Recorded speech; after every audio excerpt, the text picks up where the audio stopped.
Hello YouTube and welcome back to old Flads. This is Ace of Spades, this is the custom map review part 7, and today we are going into the apocalypse. Specifically, I believe, the zombie apocalypse. And this is a map made by the Lost iPod, and it's got a ton of effort in it. I know that.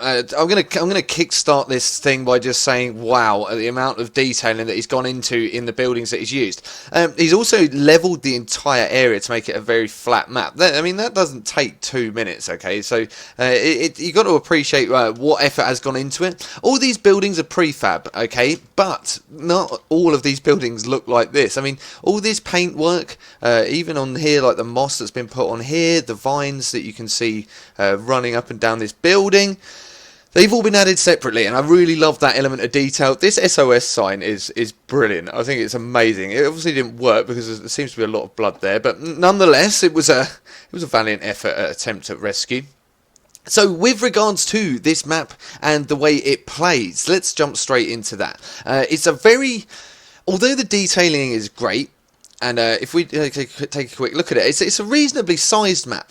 The one thing that sort of lets it down, in my opinion, and remember, these are my opinions, so you can take them or leave them, it's up to you, is that although the map is fairly large, it is a fairly straight line map, and I'm going to explain why that is. So the blue team generally either spawn in that SOS building or, more worryingly, on this bridge. Now this bridge has huge amounts of open space in front of it, which means zero spawn protection. I mean, if snipers get up on those buildings, up on the pharmacy, for example, you're screwed. I mean, if you spawn here, you're going to be in a lot of trouble. One way I'd like to get around that is the addition of maybe a water silo there, another building just over to the left, sort of, as you can see those trees through there, another building sort of in this area here would just block off the sight line and just give you an extra bit of chance at escape earlier on. The car does a pretty good job along with the trees at breaking up that sight line straight through there, but it is a very long sight line, but I do think you'd have to be a pretty good sniper to get round that. The edge of the map is fairly sparse, and that sort of is why it drives in so much pressure and traffic into this middle area. Now this middle area is quite good. I do like these forest areas. One thing I would like to say though is that if you're going to make these forest areas, you need to join the trees up far more and use as much as possible these sort of lower limb trees to try and break up the sight lines, because although from here, for example, you can see there is a lot of forest there, you can also see a long way down through there, and although the traffic ends up here, which certainly did when we were playing TDM earlier, this forest doesn't offer the protection it really should, and it also doesn't encourage the close quarter combat that it really should. I actually tried taking down this forest with a minigun, and I got 2/3 of it down in less than a minute. So I mean, although it looks great and it's in the right area as such, it doesn't really offer a huge amount after a couple of minutes of people mowing down these trees, because it is very easy just to clear huge areas, and because it's so flat, you then end up with massive sight lines and a huge open area that I'm not really keen on. I mean, it's not as if it really encourages the building element either. It just ends up being a very open and a very dramatic area. With regards to sort of the way that you can move around the map, flanking, as we look on here, flanking is very difficult because you've got pretty much zero cover as you come out of each of the spawns, and that's something that needs improving, in my opinion, because if I want to move, I don't like running through the middle of the map. I find that you end up dying very quickly. I do like to try and take my time and move around a little bit, but as you can see from here, once you've come, well, essentially out of your spawn to the left, you've got a sight line down there that is going to put those without ranged weapons in huge bother. So I mean, even if it was a building, a harbour, a thicket of trees, anything to break up that sort of sight line, because it's not so much it's a long sight line, it's not got anything there, and it sort of leads to murder. Now this is the other point. Now I do seem like I'm bashing this map, but I think it's a prototype and I think it needs work, because it could probably be one of the best maps if it has a little bit of work. So I'm only trying to help here. If we select green and then go as a sniper, I'm going to give you a prime example of one of the issues. So from here, you are a sniper and you like sniping.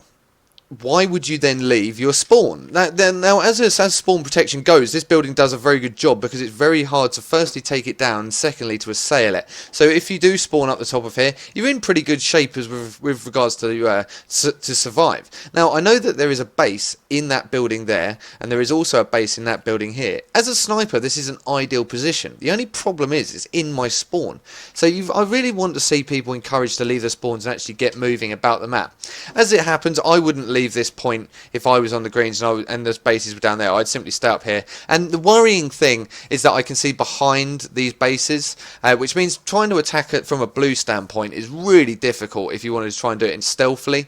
And once this building had even a remote amount of numbers, like a few number of holes in it, there would be some real problems with actually trying to assail that building. And you might say it wants to encourage building, and that's fine. I mean, I do like open areas where the multi-hill bases will be, so you can build them up, but I think this one just encourages people to sit in a spawn and snipe down. It doesn't really encourage the gameplay to move around very fast. I mean, I can't quite see the render distance on that base, but due to the size of that marker there, that base is pretty much only just out of render distance. So I would like to see that. I would like to see that changed, if I'm being totally honest. And this is also another prime example of, this looks great, this graveyard, right? It looks great. It offers covers if you wanted to be playing sort of it with the commando or the miner perhaps, or maybe even the rocketeer, because obviously it's not very fast. It helps to move between lots of cover. That's cool, but I'd like to have seen it somewhere in the middle of the map, I think, because if it was in the middle of the map, then it would be utilised. Here, it's sort of it's not really getting used to its potential, and although the effort again has gone in to put the moss on, it's not going to get used, and it's also a very bad place to try and flank through again, because even from here, which is about eye height, if the snipers are up in that building, you're so exposed. Flanking around through that area is not easy at all, and it's just something that I'd like to see develop so that when people actually come into this map, they don't feel like they're having to charge down the middle, because that's what it is at the moment. It's as great as it looks in the town sections, it is a charge down the middle map, and I'd like to see maps made sort of to cater for people that don't like the direct run, die, repeat sort of gameplay, game style, if you like. So that's those points out of the way. Please don't take them as like me saying that it's rubbish, because it's obviously not a rubbish map. It looks great. It has the potential to be incredibly good as well. It just needs these finer details lined out. Spawn protection for the blues, spawn change for the greens. I think more work gone around the edge of the maps to offer cover. Those sort of things. I'm nitpicking a little bit, but especially with regards to this forest. I mean, the forest looks great. It offers a lot of cover. I can take it down very easily with the minigun. They're my only bugbears. Ultimately, I think that you should, if you want to play this map, you're going to want to go for a sniper, but then you're going to have to get involved in the middle of the map. So although it seems like a sniper, you are going to encounter lots of people at ground level. So I would actually recommend the commando for this map. That would be my preference as a character, just because you're far more diverse at ground level. And although there are some sniping points in this map, it's not the best sniping map in the world. Sort of as a combative sniper, if you wanted to just camp and plot up, you've got the sightlines are so big, especially this one down here, that it's not much of a challenge, in my opinion. That's just my opinion. Okay, so let's move on to the scores. For all those points that I've said, all this needs changing, that needs changed, I would change this. I've actually scored it pretty well. Aesthetics wise, I've given it an 8. Now, the reason I've done that is because it looks brilliant. I love the effort that's gone into it. I love the detailing that's gone into it. I imagine it took a hell of a lot of time to get all this painted up and make it look proper. And I think that's a testament to the effort that the Lost iPod has put into it. So with regards to aesthetics, I'm putting it as an 8. It's not the best looking map yet. It could be a 10 after a very little amount of work. But for now, it's an 8. Creativity.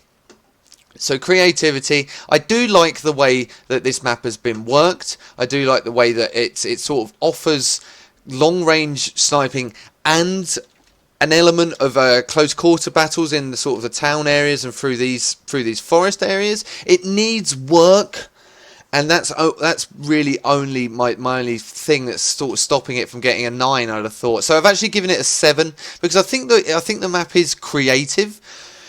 I think it's going to work very well across game modes once it's been modified But at the moment, it's still a little bit raw. That's just my opinion. Usage of the map. As a result of sort of me saying that you're just going to go a lot of the straight lines, you can move through quite a lot of the map, and I think throughout the majority of the game modes you're going to use about 75 to 80% of the map, probably across an entire match, just to try and get a better angle or whatever you're trying to do. It doesn't offer the best usage of map because there are lots of very empty areas and lots of corners that you will cut because you simply don't need to go through them, or it's simply too dangerous to go through them. So I've given it an 8. I think an 8's fair because you probably will use sort of 75-80% of the map.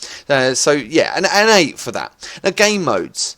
With regards to the game modes, we have classic CTF, CTF, TDM, zombie, territory control. Oh god, I'm trying to remember these off the top of my head. Multi-hill, and there was one more as well. I was going to tab out and try and find the other thing, but I forgot to set it up beforehand. There are 8 game modes available out of the 10. That's a pretty good amount of game modes. I would strangely have liked to have seen demolition in this map. I think demolition would have been a really great map mode for this, just because if you're going to have a straight line map, I think demolition is suited to that game type. So that would have been a chance for a 9, but I did give it an 8.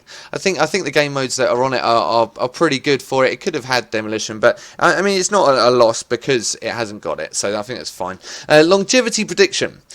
Once this map has had a little bit of work on it, it is going to be a really fun and engaging map, mainly because of its size, and also because of the fact there's going to be a lot of elements to it. And I'd actually really like to come back to this map if it did get sort of revamped and do a second review on it, because I think that would be a fairer point of interest for me, and it sort of give a better idea about how the map will progress. Ultimately, though, when people are going to come and play this, I think they will have a lot of fun with it, especially in the modes like TDM and multi-hill as well, although you are going to find multi-hill a little bit frustrating at times if you're on the blue team, similarly with TDM. But I mean, people are going to come back to this map because it looks great, it does play pretty well, there's an opportunity for a lot of sniping down long distances, and I think the fact because the spawns are fairly open, so people will like getting in there and trying to get the big score streak. So I've actually given it a 9 out of 10. That gives us a total of 40 out of 50. That's a pretty good score. I mean, that's higher than Avast, and Avast, I know it was the first one and sort of set the benchmark, but Avast was a very good map. So I think you should give yourself a pat on the back, The Lost iPod. You've done a great work making this map.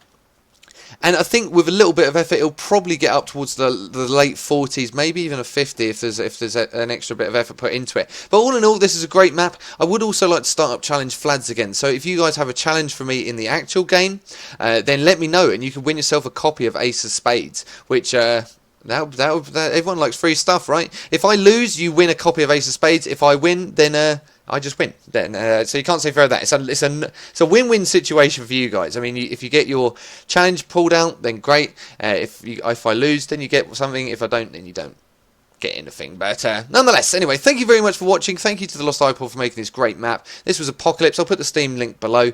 I've been old Flads. Cheers and goodbye.